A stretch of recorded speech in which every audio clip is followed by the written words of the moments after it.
¿Cómo curar a un hijo malvado? Cierta vez en la ciudad de Seattle, en el estado de Oregón, me encontré sentado cerca del océano profundamente inspirado por su vastedad que me recordaba la inmensidad de Dios. Transcurrido algún tiempo, sentí hambre y me dirigí hacia una de las granjas cercanas a comprar cerezas. Allí conocí a un hombre anciano de rosadas mejillas y de alegre aspecto, quien me recibió con gran hospitalidad. Sin embargo, una inspiración divina me impulsó a decirle: Estimado señor, aun cuando usted se muestra muy feliz, existe un sufrimiento oculto en su vida. Él me preguntó: ¿Se dedica usted a señalar su suerte a la gente? No, le dije, mas le indico cómo enmendarla. La conversación cambió luego hacia temas espirituales. Para sorpresa mía, el anciano exclamó repentinamente: «¡Somos todos pecadores! El Señor quemará nuestras almas en el fuego azufroso del infierno». Apelé entonces a su sentido común y le pregunté: ¿cómo puede el hombre que al momento de su muerte pierde su cuerpo y se transforma en un alma invisible ser quemado por un fuego encendido con un elemento material como el azufre? El anciano se enfadó y continuó insistiendo: «Es verdad lo que digo, todos seremos quemados en el fuego del infierno». Yo le dije entonces, en tono de broma: ¿acaso Dios le envió un telegrama con respecto a este asunto, que se encuentra tan seguro de que Él nos quemará en el fuego del infierno? «¡Blasfemia!», gritó el anciano cada vez más enojado.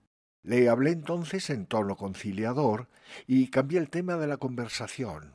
Al cabo de un tiempo le pregunté: «¿Qué me puede decir acerca de la tristeza que le produce su malvado hijo?».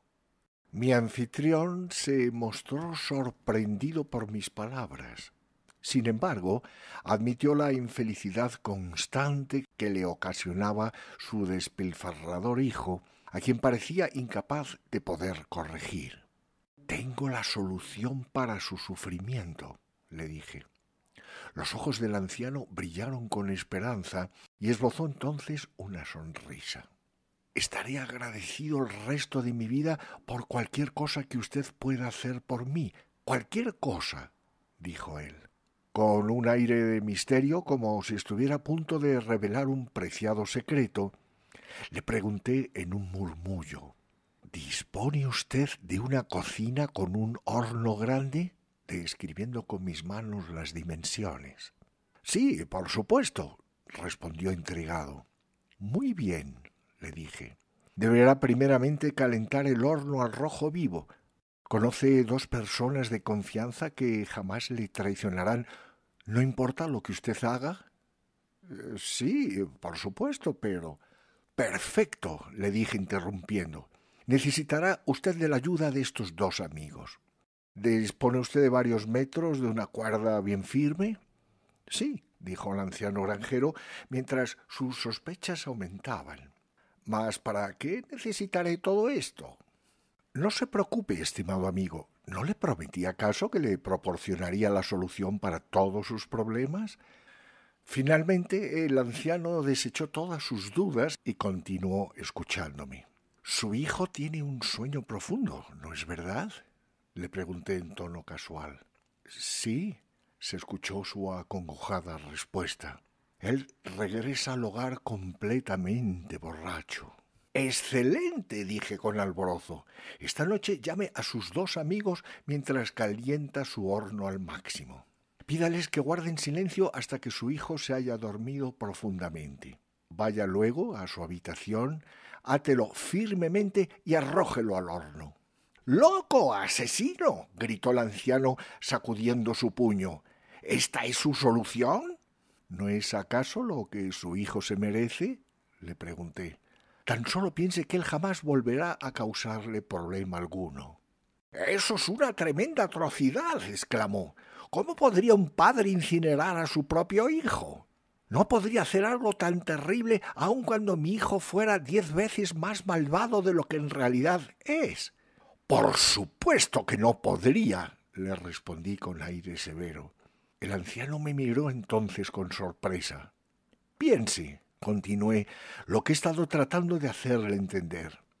Usted, siendo humano y mucho menos perfecto que Dios, no puede soportar el ver la muerte de su propio hijo, no importa cuán malvado pueda él ser. ¿De dónde piensa usted que adquirió este instinto del amor sino de su Padre Celestial? Incluso un padre humano no podría soportar el cruel pensamiento de castigar a su propio hijo quemándolo vivo. ¿Cómo puede usted entonces pensar que su Padre Celestial, que es todo amor, pueda castigar a sus propios hijos arrojándolos al fuego azufroso del infierno?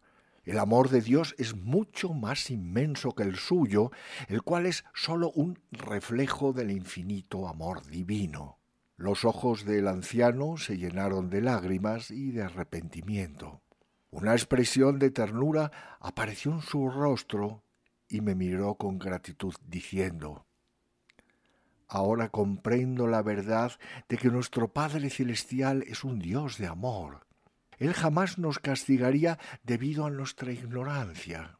Ciertamente somos nosotros mismos quienes nos infligimos el castigo.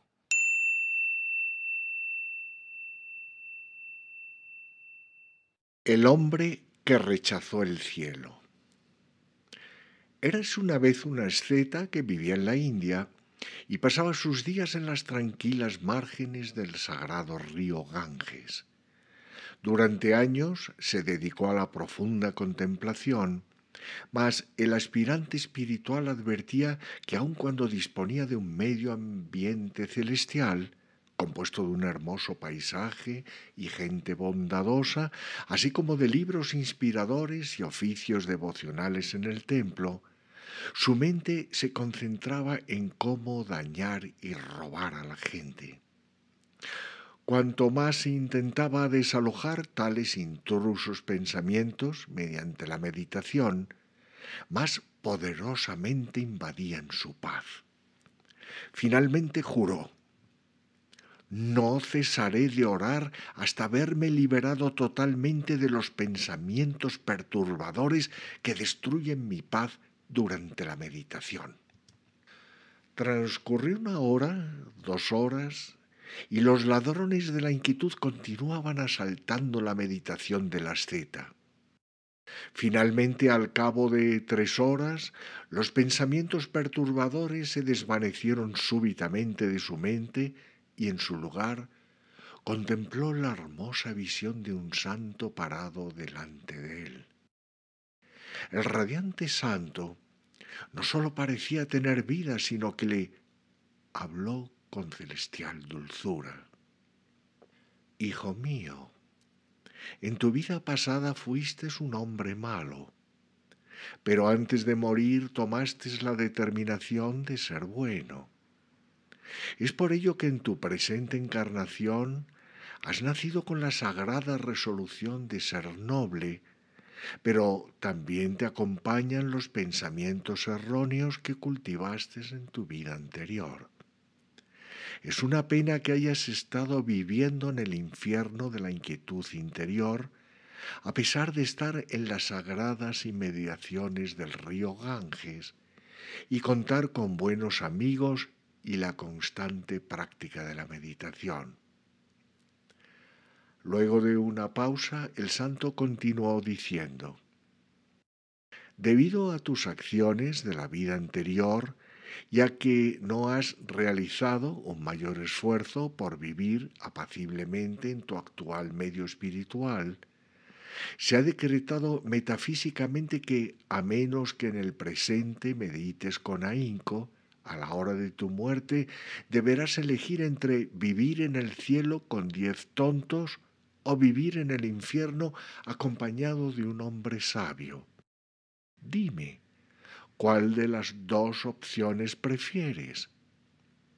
El aspirante espiritual replicó: prefiero vivir en el infierno con un hombre sabio, pues sé por propia experiencia que 10 tontos convertirían el cielo en un infierno, mientras que la compañía de un verdadero hombre de sabiduría me ayudará a convertir aún las oscuras tinieblas del infierno en un paraíso.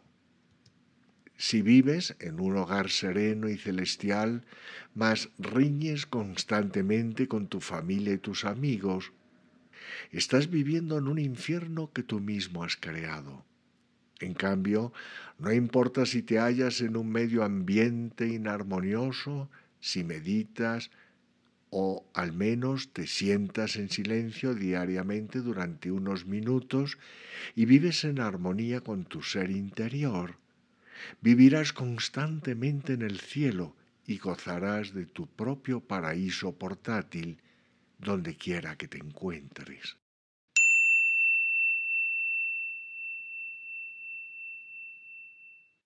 El santo que llamó por diosero a un rey. En una pequeña gruta, situada en la falda de una montaña, vivía sumido en el ensueño de la felicidad un santo que conocía a Dios. Desde el incensario de su corazón flotaban fervientes plegarias que se elevaban en espirales de profunda sinceridad hacia el cielo. Al contacto singular de aquellas fragantes emanaciones del alma, el omnisciente ser silencioso irradiaba gozo. Un incesante intercambio de invisibles mensajes silenciosos tenía lugar entre la gran omnisciencia y su amado devoto, cuyas plegarias eran visiblemente concedidas por el complaciente comandante de todos los destinos. Cierto día, mientras el santo se encontraba en la cámara del éxtasis comulgando con Dios, oró: Bien amado de todas las almas, concédeme un poco de riqueza material para satisfacer mi deseo de construir sobre esta ladera un gran templo en tu honor. A través de una visión, el grandioso ser único indicó a su devoto que debía ir a ver al rey de su estado. Saliendo de los portales del silencio, el santo se preparó para viajar al lugar que le había indicado su visión. Luego de pasear placenteramente por varias horas a través de los floridos bosques, se encontró caminando por las ruidosas calles de una ciudad vibrante de materialidad. Cuando llegó al palacio del rey, preguntó al guardián por su majestad. El rey está ofreciendo sus plegarias en la mezquita de la ciudad. ¿Puede usted visitarle allí? Se oyó la respuesta venir del otro lado de la verja de hierro. Después de preguntar a varios transeúntes que encontraba y de dar considerables rodeos, el santo encontró por fin el camino que conducía a la monumental mezquita de la ciudad. Entró y se arrodilló en el piso de alabastro cerca del rey. Al momento en que el santo cerraba sus ojos para orar, le vino el siguiente pensamiento: estoy finalmente ante la presencia del rey, que es muy rico y poderoso. Con toda certeza él ya habrá satisfecho cada uno de sus deseos. Estoy seguro de que ya nada tiene que pedir a nadie. Me siento contento de haber venido a solicitar ayuda financiera a quien ya no mendiga. En el mismo momento en que el santo pensaba esto, su atención fue atraída repentinamente por las oraciones que en susurros provenían de los labios reales. El devoto escuchó extasiado, esperando oír una plegaria regia propia de un regio ser, mas para asombro suyo escuchó las siguientes palabras: Padre celestial, poseedor de todos los titilantes planetas, del arcano, del paraíso y de la tierra, te suplico que me concedas mayores riquezas y me hagas más poderoso que todos los demás reyes. Concédeme más territorios para anexar a mi imperio. Aturdido y desilusionado, el santo se dijo a sí mismo con disgusto: ¡qué broma me han jugado!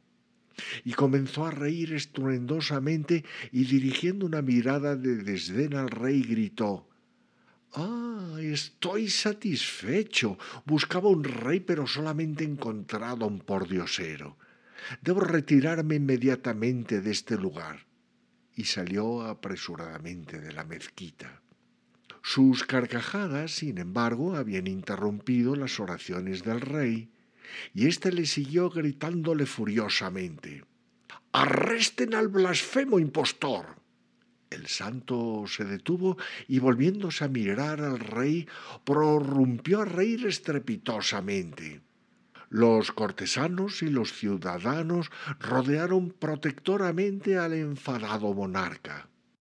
No obstante, al ver que las amenazas no surtían efecto alguno sobre el intrépido y regocijado santo, el rey se calmó y, arrodillándose ante él con las manos unidas en un gesto suplicante, le dijo gentilmente: «Te ruego satisfagas mi gran curiosidad. ¿Cuál ha sido la causa de tu hilaridad y tu extraño comportamiento mientras orábamos en el templo?». El santo le respondió con una pregunta: «¿Haces la misma súplica en tus plegarias diariamente?». «Pues sí», respondió el rey. El santo, riendo nuevamente, comenzó a explicar: «Vine a ti buscando ayuda financiera para construir un templo». El rey le interrumpió: «Por supuesto, te la concederé.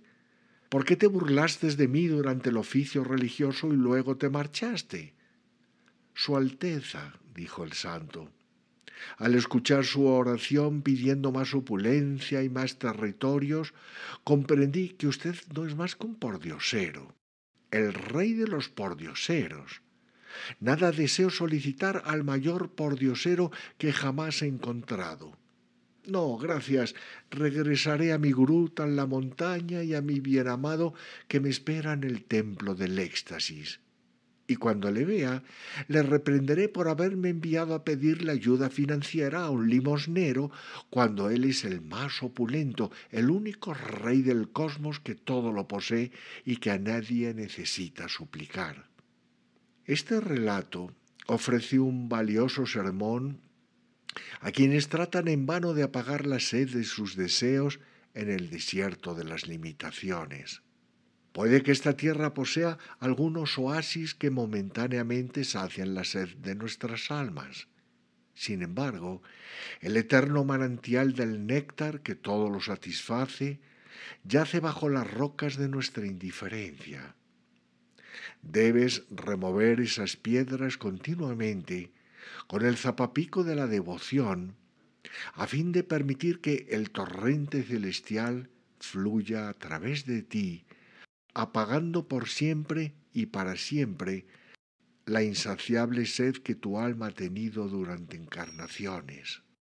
Debes remover estas piedras continuamente con el zapapico de la devoción, a fin de permitir que el torrente celestial fluya a través de ti, apagando por siempre y para siempre la insaciable sed que tu alma ha tenido durante encarnaciones.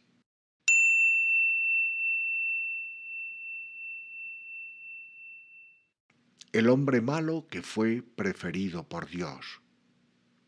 El amoroso Señor del universo ha visitado siempre a sus devotos fervientes. En ocasiones, antes de hacerlo, Él envía sus mensajeros con el fin de que encuentren a los devotos que son dignos del darshan, una visión del Señor. En la India se cuenta una historia sobre lo que ocurrió cuando Dios envió a Narada a la tierra. En Occidente, Narada se podría describir como un arcángel. Él es un ser glorioso libre de nacimiento o muerte y está siempre cercano a Dios. Durante una encarnación en la tierra, él había sido un gran devoto de Dios, por lo cual se consideraba que él fácilmente descubriría a otros seres que estuvieran buscando al Señor con fervor y voluntad. Narada, el arcángel, en esta ocasión vino al mundo de incógnito vestido como un asceta. En las montañas, valles y selvas de toda la India, buscó ermitaños y renunciantes cuyos pensamientos estuviesen centrados en Dios y que realizaran todas sus acciones con amor solo para el Señor. Un día, cuando deambulaba por un bosque, vio a un venerable anacoreta que practicaba diferentes posturas y se sometía a penitencias bajo la fresca sombra de un gran árbol de tamarindo que semejaba una sombrilla. Como si fuese un caminante casual, Narada se acercó y saludó al asceta preguntándole con curiosidad: ¿Quién eres y qué haces? Mi nombre es Bhadraka, respondió el ermitaño. Soy un viejo anacoreta. He practicado una rigurosa disciplina física durante 80 años. Y añadió desconsoladamente, sin lograr resultados definidos. Narada entonces le reveló su identidad. Yo soy un mensajero especial enviado por el Señor del Universo para buscar a sus verdaderos devotos. Advirtiendo que al fin había llegado su oportunidad, el anacoreta aseguró ostentosamente a Narada que él era digno de ser honrado por el Señor. Estimado emisario, dijo, seguramente tus ojos contemplan en este momento al más grandioso devoto de Dios en este mundo. Imagina durante 80 años, ya sea que llueve o truene, yo he practicado toda técnica penosa imaginable de autodisciplina física y mental para adquirir sabiduría y para alcanzar el mérito ante los ojos del Señor. Narada estaba impresionado. Aun cuando he venido de otros planos superiores donde es posible realizar grandes proezas, estoy muy conmovido por su persistencia, le aseguró al anciano. Bhadraka, que había estado cavilando en su dolor mientras hablaba con Narada, en lugar de confortarse con las palabras de éste, dijo disgustado: Bien, ya que tú estás tan cerca del Señor, te ruego que averigües la razón por la cual Él ha estado alejado de mí por tanto tiempo. La próxima vez que le veas, pregúntale por qué no ha respondido a mis ejercicios disciplinarios. ¿Me lo prometes? Narada accedió a la petición del anciano y luego prosiguió su búsqueda de más devotos verdaderos de Dios. En un lugar se detuvo a observar un incidente muy gracioso que ocurría al lado del camino. Un hombre joven, agraciado y decidido, trataba de construir una cerca. Desafortunadamente estaba tremendamente ebrio y sus sentidos persistían en engañarle. Había cavado una serie de hoyos y trataba en vano de colocar un renuente bambú en uno de esos evasivos hoyos. Golpeaba la vara por todo el suelo, mas no lograba meterla en el agujero. Varias veces se tropezó y estuvo a punto de caer. Al principio, Narada pensó que el espectáculo era muy gracioso, pero luego el joven empezó a llamar al Señor para que viniera a ayudarlo. Al no obtener respuesta se enojó y comenzó a amenazar a Dios con maldiciones y gritos. ¡Tú, insensible y perezoso Dios! ¡Qué buen amigo eres! Ven aquí y ayúdame a colocar mi palo en este hoyo, o de lo contrario con este mismo palo atravesaré tu duro corazón. Mientras pronunciaba estas palabras, la mirada extraviada del joven se fijó en Narada, quien se encontraba de pie observando la escena, mudo de asombro ante la temeridad de aquel ebrio. Dirigiendo ahora su indignación hacia Narada, el joven exclamó: «Holgazán, bueno para nada. ¿Quién te crees que eres parado ahí mirándome de ese modo?» Sorprendido, Narada le respondió bondadosamente: «¿Deseas que te ayude a colocar tu palo?» «No», gruñó el joven. «No aceptaré ninguna ayuda que no sea la de mi amigo divino, quien astuta y furtivamente ha estado jugando a las escondidas conmigo y que aún ahora está oculto detrás de las nubes tratando de evadirse para no ayudarme».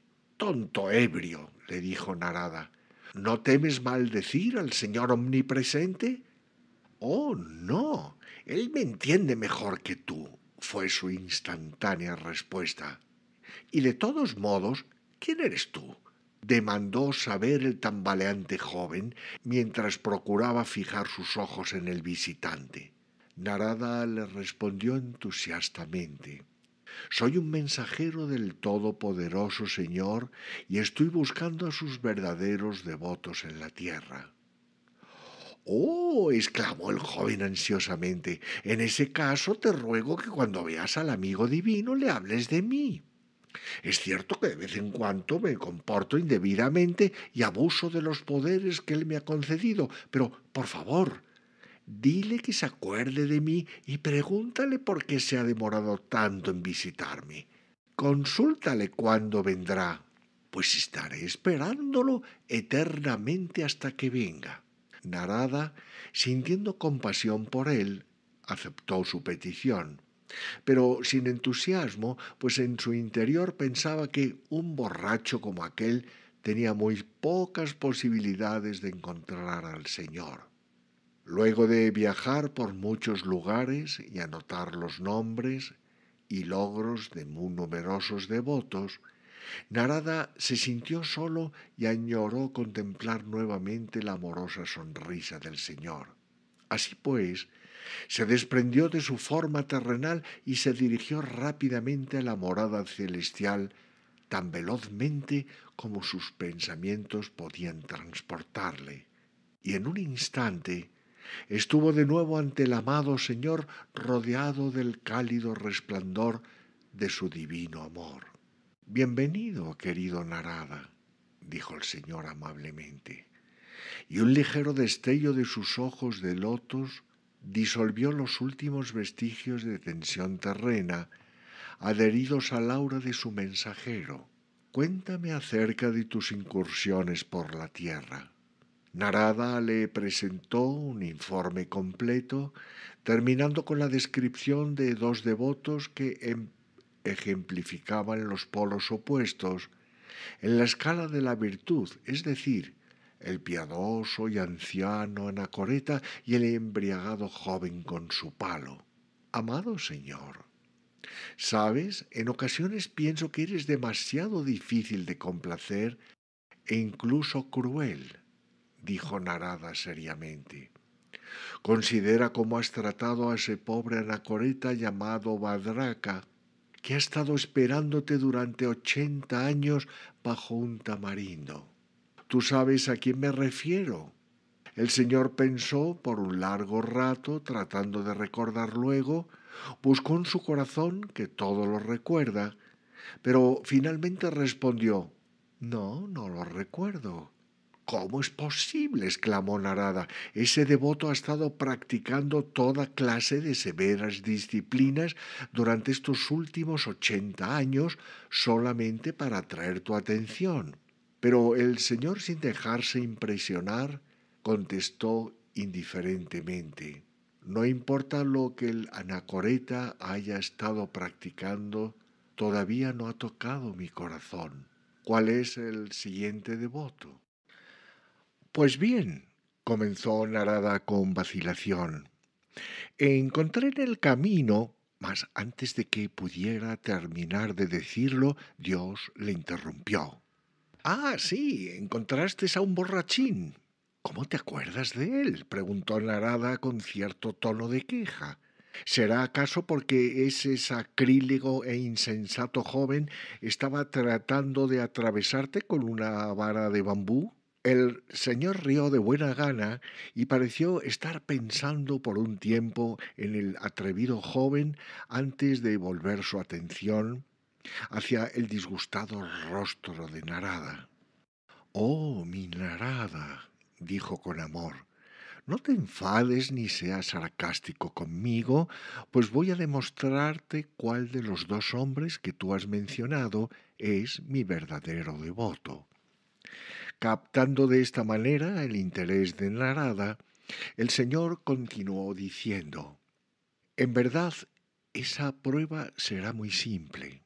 Regresa a la tierra y visita primero al anacoreta Badraka, que se encuentra bajo el árbol de tamarindo, y dile: He transmitido tu mensaje al Señor del universo, pero Él se encuentra demasiado ocupado en este momento, pasando millones de elefantes por el ojo de una aguja. Sin embargo, cuando haya terminado esta tarea, vendrá a visitarte. Cuando hayas visto su reacción, ve y dile lo mismo al borrachín y observa su reacción. Comprenderás entonces a lo que me refiero. Aun cuando Narada se sintió desconcertado con las instrucciones del Señor, él había aprendido hacía mucho tiempo a tener una fe inquebrantable en las órdenes de Dios. Por lo tanto, por medio del poder de su mente, se trasladó nuevamente a la tierra e instantáneamente se encontró bajo el árbol de tamarindo cara a cara con el anacoreta que tanto había sufrido. El anciano le miró con expectación, pero luego de recibir el extraño mensaje se enfureció y comenzó a gritar. Vete de aquí, falso mensajero. Aléjate con tu mentiroso señor y toda tu absurda comitiva. ¿Quién ha oído jamás de alguien que pasara elefantes por el ojo de una aguja? Eso significa que él nunca vendrá. Después de todo, posiblemente el Señor ni siquiera existe. Temblando de ira, blandía su báculo de peregrino. He desperdiciado mi vida. Estos 80 años de disciplina no han sido más que una locura. He terminado, ¿entiendes? Estoy harto de tratar de agradar a un Dios loco que ni siquiera existe. Ahora me siento cuerdo de nuevo. Durante el corto tiempo que me reste de vida, me dedicaré nuevamente a mis descuidadas ambiciones terrenales. Narada estaba demasiado horrorizado para pronunciar palabra alguna, por lo que tan solo optó por desaparecer. Pero la segunda parte de su misión no había aún terminado. Por lo tanto, volvió con cierto recelo al camino donde había conocido al ruidoso joven. Este permanecía allí y aunque imposible, parecía estar más borracho que nunca. La cerca aún se encontraba sin terminar, mientras que el borrachín continuaba tratando de colocar los palos de bambú en los hoyos. Sin embargo, tan pronto como apareció Narada, la embriaguez del joven pareció desaparecer. En su lugar, el presentimiento de un gran gozo le ocasionó una tremenda embriaguez divina que iluminó sus facciones a medida que corría y gritaba. Narada, ¿cuál es la respuesta de mi amigo al mensaje que le envié? ¿Qué ha dicho? ¿Cuándo vendrá? Cuando escuchó el extraño mensaje del Señor, no se sintió desconcertado en absoluto. Por el contrario, comenzó a danzar en círculos lleno de alegría, mientras mitad hablando y mitad cantando decía: Quien así lo desea puede hacer pasar universos en un instante por el ojo de una aguja. Seguramente ya terminó de hacer lo mismo con los elefantes. En cualquier instante estará conmigo y a su solo toque divino cambiaré de una vez para siempre. Todas mis malas acciones y malos hábitos se ahogarán en mi inmenso amor por él. Y así el joven comenzó a danzar con un éxtasis celestial, como bailan muchos devotos en la India, cuando el gozo divino es demasiado grande para que sus cuerpos puedan contenerlo. La frágil configuración humana no puede retener un gozo tan inmenso y, a menos que sus mismos átomos se dispersen liberando su energía en la fuente divina que les llama, esta bienaventuranza se expresa en forma de lágrimas o en los movimientos rítmicos al compás de un kirtán, en cantos y danzas que son una exteriorización del gozo que el devoto percibe. Así pues, mientras el joven danzaba lleno de bienaventuranza, Narada se unió a él, y pronto advirtieron que el sonriente señor, con sus ojos de loto, también bailaba con ellos. Moraleja: si alguna vez llegas a sentirte vanidoso por tu práctica de las técnicas, espero que reflexiones sobre esa historia y experimentes un súbito despertar que te haga ver todo de nuevo en su verdadera perspectiva. Practicar las técnicas no es suficiente. Los logros intelectuales no bastan. Asistir a la iglesia periódicamente o ejecutar buenas acciones de modo mecánico porque es obligación nunca conducirá a la realización del ser. Los estudiantes que se asemejan al anacoreta de este cuento pueden esforzarse durante años y desviarse del sendero en un instante si la razón les dice que han sido engañados. Al igual que el anacoreta que sabía que los elefantes no pueden pasar por el ojo de una aguja, ellos tratan de limitar los poderes y las manifestaciones de Dios para que se adapten a su limitada comprensión. Pero los devotos, que son como el joven de la historia, saben que aun cuando no hayan sido capaces de renunciar a los malos hábitos, pueden atraer más y más a Dios, llamándole constantemente y esperando que Él se encuentre siempre a su lado, acompañándoles en su vida diaria y respondiéndoles en sus momentos de oración.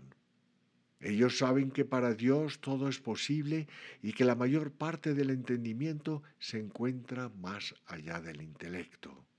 Cuando el devoto pide insistentemente la ayuda y la presencia de Dios, visualizándole amorosamente y creyendo en su omnipresencia, el Señor se le revelará en alguna forma.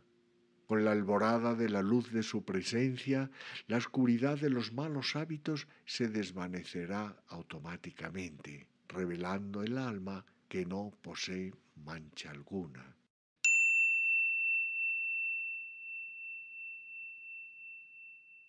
El león que se convirtió en oveja.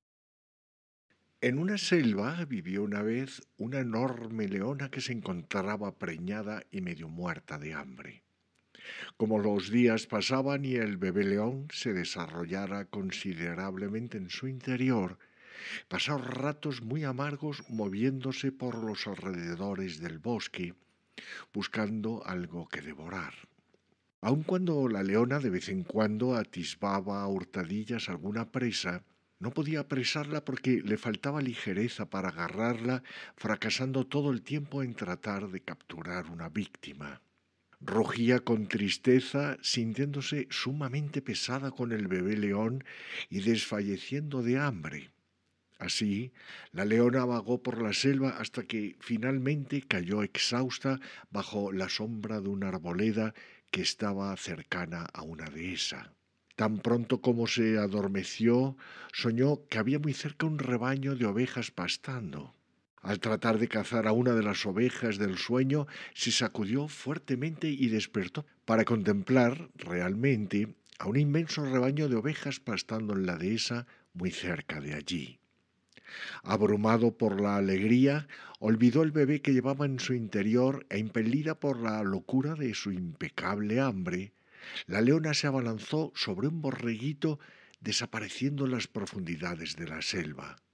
Tan pronto como la leona hizo aquello y debido al enorme esfuerzo de su loco brinco por atrapar al borrego, dio a luz a su cachorro.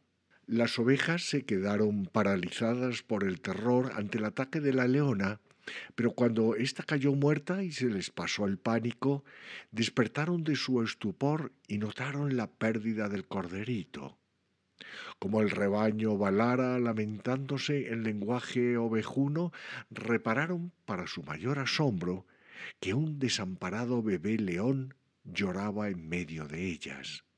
Una de las ovejas hembras sintió piedad por el cachorro y lo adoptó como si hubiera sido su hijo. Pasaron varios años. El león huérfano, ahora una bestia madura de encrespada melena y largo rabo, vagaba con el rebaño exactamente igual que una oveja. Balaba en lugar de rugir, comía pasto en lugar de carne, y este león, estrictamente vegetariano, se había perfeccionado en la mansedumbre y debilidad de las ovejas. Sucedió que un día otro león, que andaba vagando por las cercanías de la selva, que crecía cerca de la extensión de pastos, contempló con deleite la manada de ovejas. Vivamente emocionado por la alegría y acicateado por el hambre, el fornido león persiguió la manada que huía cuando, para su gran espanto, descubrió al ronco león oveja con el rabo en el aire huyendo rápidamente a la cabeza de las ovejas. Por un momento, el león interrumpió la persecución, sacudiendo el rabo con asombro y reflexionando para sí mismo. Puedo entender perfectamente que las ovejas huyan de mí, pero lo que no puedo imaginar es por qué un fiero león también deba correr. Este león fugitivo me interesa. Espoleado por la determinación de alcanzar al fugitivo león, corrió velozmente y clavó sus garras en la bestia huidiza. El león oveja se desmayó de temor. El otro león estaba más confundido que nunca. Golpeando al león oveja para que volviera de su síncope, lo amonestó con voz estruendosa. ¡Despierta! ¿Qué es lo que sucede? ¿Cómo es posible que tú, un hermano león, huya velozmente de mí? El león oveja cerró los ojos y baló en lenguaje ovejuno. Por favor, déjame ir. No me mates. No soy sino una oveja de esa manada que se divisa desde aquí, que ha huido y me han abandonado. ¡Ve! Ajá. Ahora veo por qué está balando, dijo su raptor. Meditó por un momento, entonces agarró la melena del león oveja con sus poderosas mandíbulas y lo arrastró hasta la orilla de un lago que había al final de las tierras de pastar. Cuando alcanzó la orilla del lago, empujó la cabeza de la frustrada criatura sobre el agua para que se reflejara en ella, comenzando a sacudirla violentamente, ya que el león oveja permanecía con los ojos fuertemente cerrados. ¿Qué te sucede? Preguntó el raptor. Abre los ojos y ve que no eres una oveja. Ve, ve, por favor, no me mates. Déjame ir. No soy un león, solo soy una pobre y apacible oveja, gemía la tonta bestia. Enojado ahora, el otro león le propinó una terrible sacudida por medio de la cual el león oveja abrió los ojos y atónito vio en el agua su retrato, que no era la cabeza de una oveja como esperaba, sino la cabeza de un león exacta a la de aquel que lo estaba sacudiendo con sus garras. Entonces la enorme criatura le dijo en lenguaje leonino: «Mira mi cara y la tuya reflejadas en el agua. Son iguales, y esta voz mía ruge, no bala, por lo que tú debes rugir en lugar de balar». El león oveja, totalmente convencido, trató de rugir, pero en el primer intento solo produjo débiles balidos rugientes. Pero bajo las manotadas de las garras de su nuevo amigo y con sus consejos, por fin consiguió rugir verdaderamente. Entonces ambos leones brincaron a través de la campiña y juntos se pusieron a perseguir al rebaño de ovejas, regresando finalmente para vivir juntos en la cueva del viejo león. La historia anterior ilustra claramente cómo muchos de nosotros, a pesar de haber sido hechos a la imagen todopoderosa del divino León del universo, solo recordamos que somos mortales y que estamos educados por el rebaño de las debilidades humanas. Por eso balamos con temor cuando hacen presa de nosotros las enfermedades, necesidades, tristezas, sufrimientos y muerte, en lugar de rugir con inmortalidad y poder devorando los errores mortales y la ignorancia. Las enseñanzas de la Asociación de Autorrealización Son como el poderoso león que lo conducirá ante las aguas del cristal de la meditación y le proporcionarán igualmente una fuerte sacudida por medio de la cual abrirá los ojos de su sabiduría y se contemplará a sí mismo como un león divino, hecho a la imagen y semejanza del león cósmico. Aquellos que han permanecido experimentando continuamente olvidarán sus balidos temerosos, las enfermedades y la muerte, y rugirán con el poder de la omnipotente inmortalidad.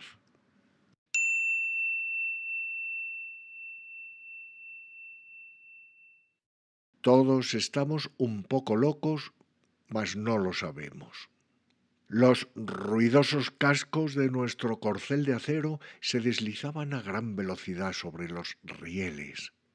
Me encontraba sentado en una sección del tren observando las montañas, los árboles y todo el paisaje que se deslizaba velozmente por la ventana. Frente a mí estaba un hombre a quien reconocí como un actor de cine. Me miró disimuladamente con una expresión de disgusto mezclada con compasión, como si me estuviese haciendo el honor de sentarse frente a mí. Un hindú de cabellos largos, vestido con una túnica ocre. Yo permanecí mirándole sin perturbarme. Luego de un tiempo le pregunté amablemente: Señor, ¿podría decirme por qué tiene usted esa expresión de hostilidad? No es su problema, respondió enojado, y se habría marchado en ese mismo momento si yo no le hubiera tomado la mano persuadiéndole a quedarse sentado como una madre que refrena a un hijo descarriado. Él se sentó nuevamente como quien sabe que ha sido atrapado. Es usted la persona más osada que he conocido en mis viajes, me dijo. Como no presté atención a su comentario, agregó malhumorado: de todos modos, no es asunto suyo qué expresión pueda yo tener. Esta fue mi oportunidad. Por supuesto que es asunto mío, puesto que tendré que mirar su semblante distorsionado por varias horas. ¿No podría dibujar usted una pequeña sonrisa en ese rostro tan serio? Y con estas palabras, mi amigo el actor de cine mostró una sonrisa con sus bien formados y pulidos dientes que parecían decir: las hostilidades han cesado, ahora exprese sus intenciones rápidamente y en lo posible con un mínimo de palabras. Advirtiendo que se encontraba ahora en un estado de ánimo más receptivo, comencé a decirle: amigo mío, fue un accidente que usted naciera americano y yo hindú, mas yo sé que tanto usted como yo somos hijos del mismo Dios. Cuando abandonemos esta tierra tendremos que despojarnos de todos nuestros títulos mortales y ropajes raciales y reconocernos a nosotros mismos tan solo como hijos de Dios. Sí, todo eso ya lo sé, fue su lacónica respuesta. A pesar del manto de indiferencia que acababa de arrojarme, continué con el mismo cordial entusiasmo. ¿Sabe usted, querido hermano, que en este mundo estamos todos un poco locos, pero no lo sabemos? ¿Qué quiere usted decir? Mi nuevo amigo respondió cautelosamente, pues aparentemente no estaba preparado para aceptar que él también estaba loco. Entonces le dije de inmediato: ¿sabe usted por qué la gente no puede ver su propia locura? No. ¿Por qué? Contestó. La gente no advierte su propia locura porque quienes comparten la misma locura se relacionan entre sí. Si yo fuese un actor de cine, nos hubiésemos al menos tolerado. O si en lugar de encontrarle a usted me hubiese encontrado con otro hindú con gustos similares a los míos, probablemente habríamos pasado un momento muy agradable. Pero en las circunstancias actuales, nuestras distintas locuras nos hacen sentirnos como extraños. Sin embargo, yo tengo una ventaja sobre usted, pues conozco acerca de su locura como actor de cine, mientras que usted nada sabe de la mía. Ciertamente esta es una ocasión muy interesante porque usted posee la singular oportunidad en esta vida de demostrar la verdad de que cuando se juntan gente con locuras diferentes, les es posible darse cuenta de sus propias locuras. Mi amigo actor comenzó a reír de buena gana. Muy bien dicho, exclamó. Mas yo no había terminado aún con él y le dije, tiene usted la única oportunidad en su vida de aprender los detalles de mi locura y decidir. Entonces, si mi locura puede proporcionarle mayor felicidad verdadera que la suya o viceversa. Y como permaneció silencioso sin protestar, agregué. Si logro convencerle mediante la lógica de que mi locura por Dios es mejor que su locura por el cine, entonces usted me tendrá que seguir a mí. O viceversa. Si usted puede convencerme de que su manía por el cine es mejor que la mía, entonces yo me convertiré en actor de cine. Pues bien, aún no me he convertido en actor de cine, mas mi amigo siguió mis enseñanzas. La moraleja es la siguiente. No debemos sentir rechazo por las personas solo porque son diferentes a nosotros o porque sus opiniones difieren de las nuestras. Por cierto, todos estamos en cierto grado determinados a creer obstinadamente en las apreciadas convicciones que nosotros mismos nos hemos formulado. Dado que tanto las personas de Oriente como las de Occidente conocen muy poco acerca de las respectivas locuras de cada cual, es mejor que nos reunamos y conversemos acerca de nuestras distintas creencias. De este modo, cuando en forma amistosa los orientales hagan notar la locura de los occidentales por las posesiones materiales, y los occidentales a su vez les hagan ver a los primeros su manera unilateral de vivir basados en la espiritualidad, irán haciendo en ambos el deseo de lograr una vida equilibrada.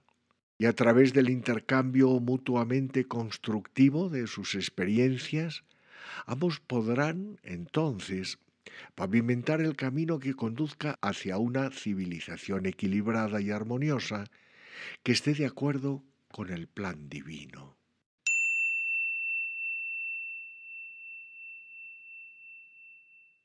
Incinera las semillas de las tendencias al mal.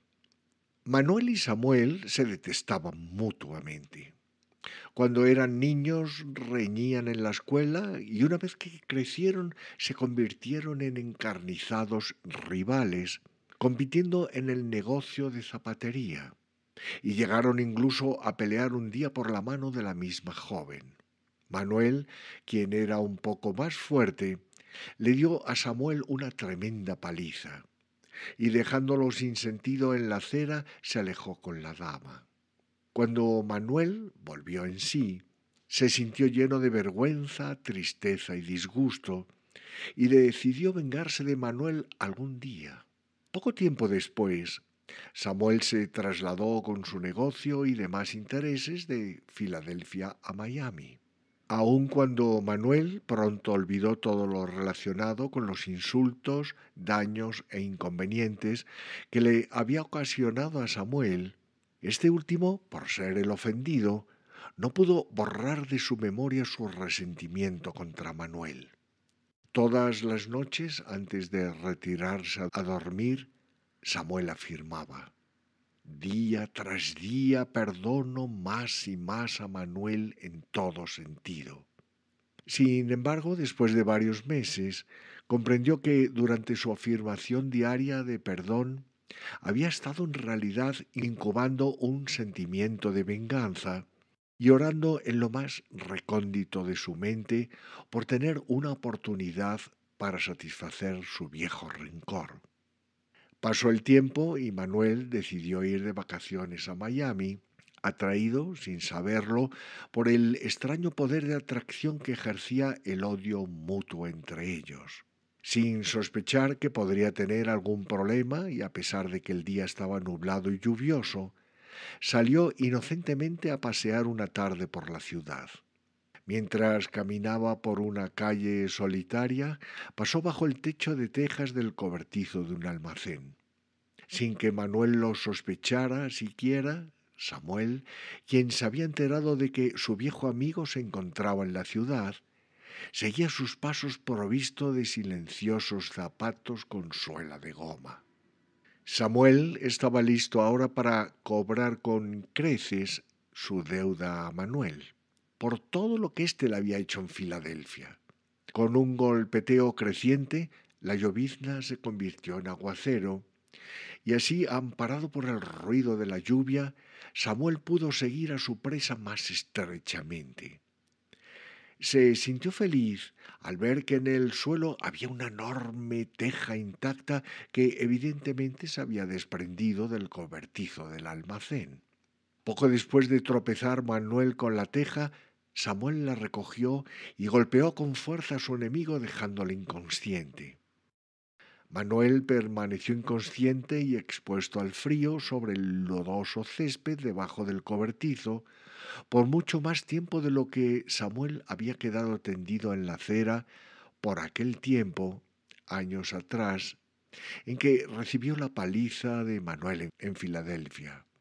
Al cabo de 2 horas, el cielo había cesado de llorar y sonreía con los rayos de la luna cuando Manuel recobró finalmente el conocimiento.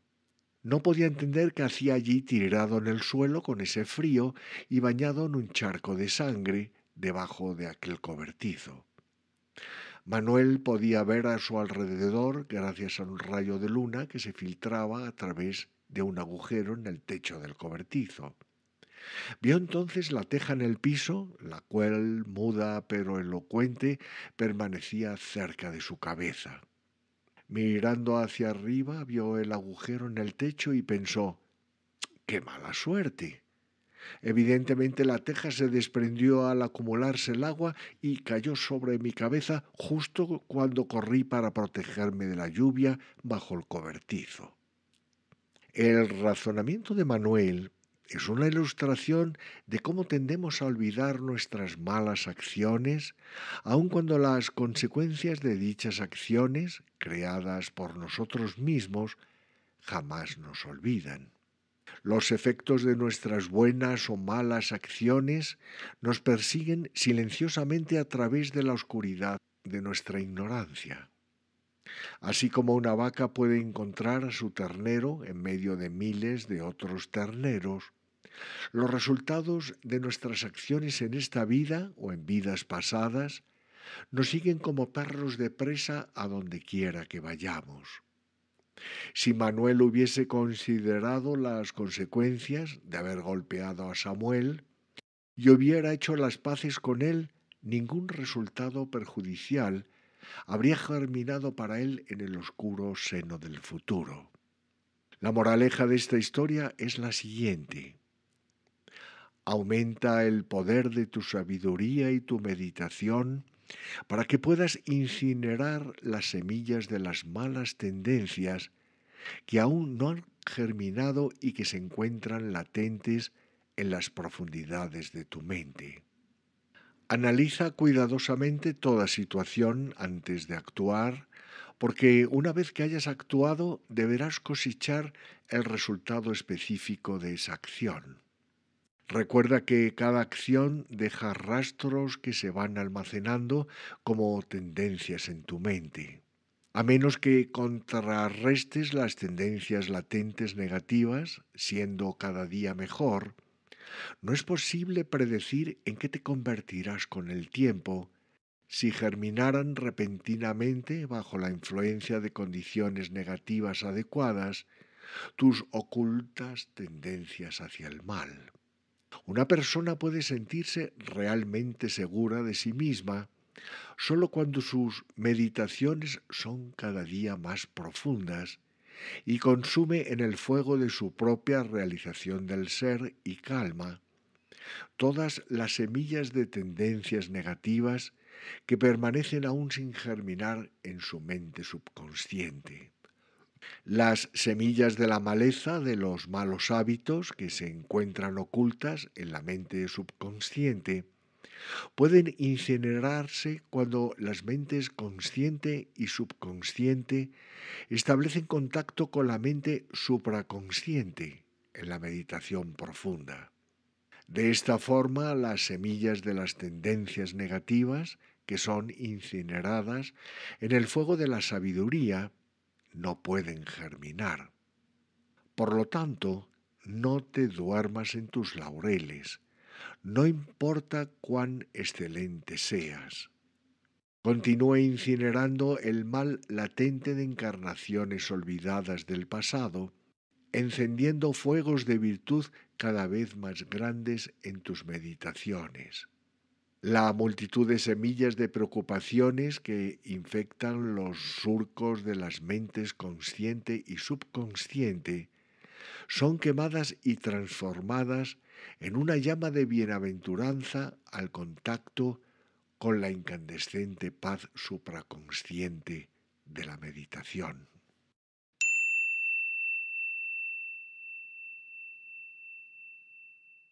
Buda y la cortesana. En la India se considera a Buda como una de las encarnaciones de Dios. Buda nació aproximadamente 500 años antes de Cristo y fue hijo de un rey de la India. El padre de Gautama, quien fue conocido más tarde como Buda, rodeó al joven príncipe de todo el lujo y la belleza concebibles y concertó también para él un matrimonio idílico. Fue así como Gautama creció hasta convertirse en un adulto, considerando al mundo como un lugar donde siempre ocurrían solo sucesos felices. El príncipe Gautama sentía curiosidad por el mundo que existía fuera de los jardines del palacio y un día salió secretamente con su cochero para investigar por sí mismo. El gallardo joven se conmovió hasta lo más profundo de su ser cuando, por primera vez en su vida, vio un anciano decrépito, luego un moribundo y después incluso un cadáver. Al observar su propia belleza celestial y complexión física saludable, preguntó a su cochero si también su cuerpo iba a envejecer y deteriorarse. Con renuencia el cochero le respondió: Oh príncipe, todo cuerpo humano está sujeto a la enfermedad, la decrepitud y la muerte. Al escuchar estas palabras, el joven príncipe comenzó a reflexionar sobre lo ilusorio de la vida terrenal.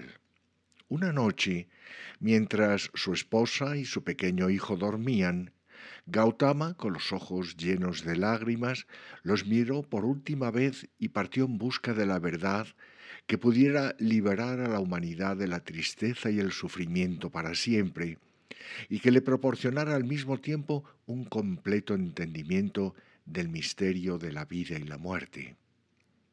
El príncipe practicó muchas austeridades que le fueron prescritas por yogis hindúes.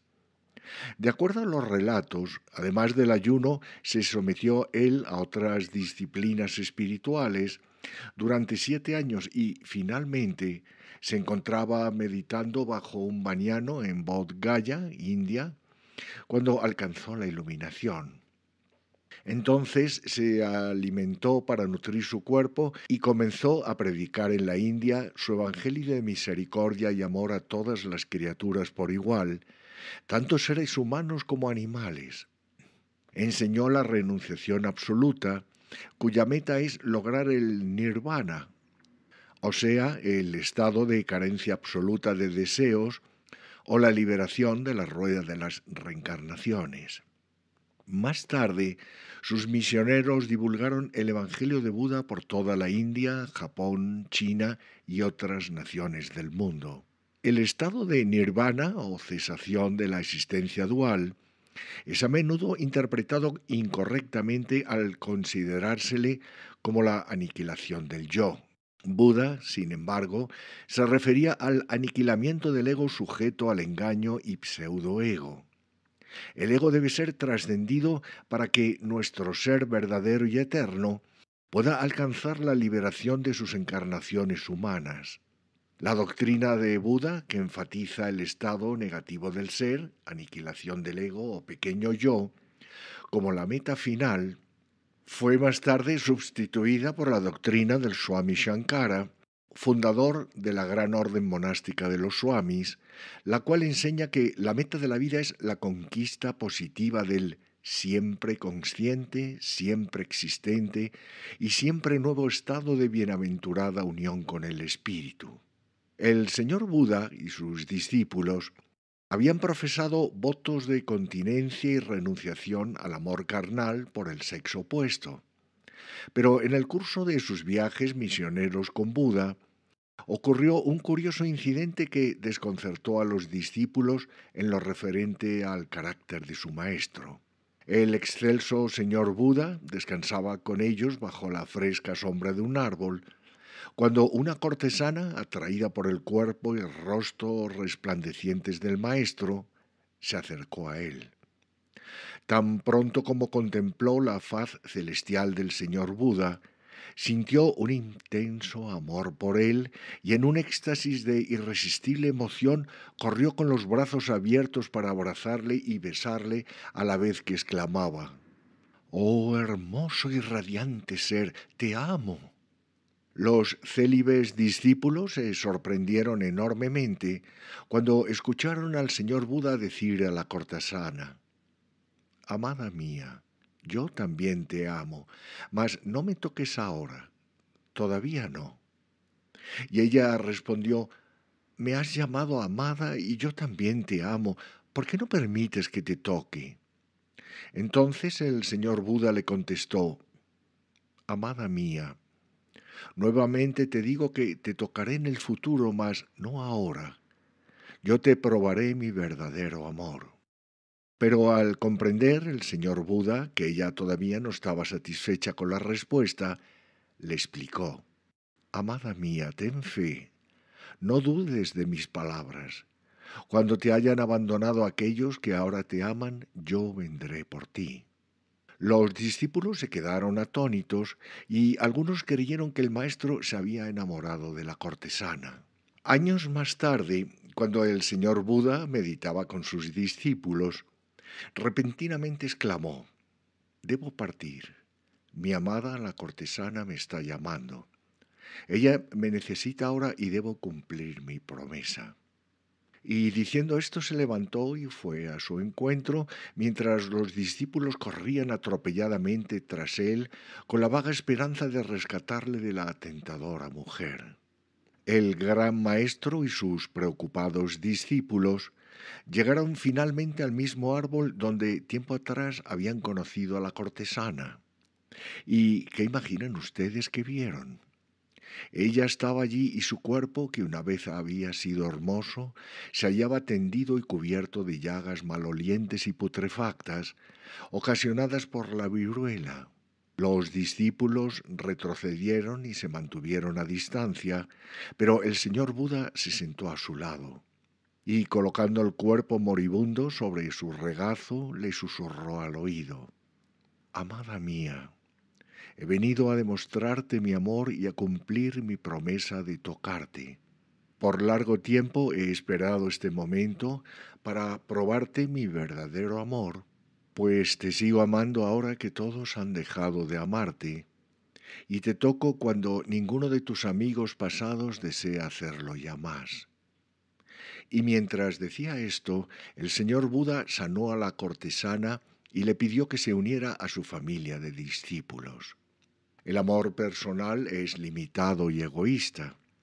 Considera su propio bienestar generalmente a expensas del de los demás.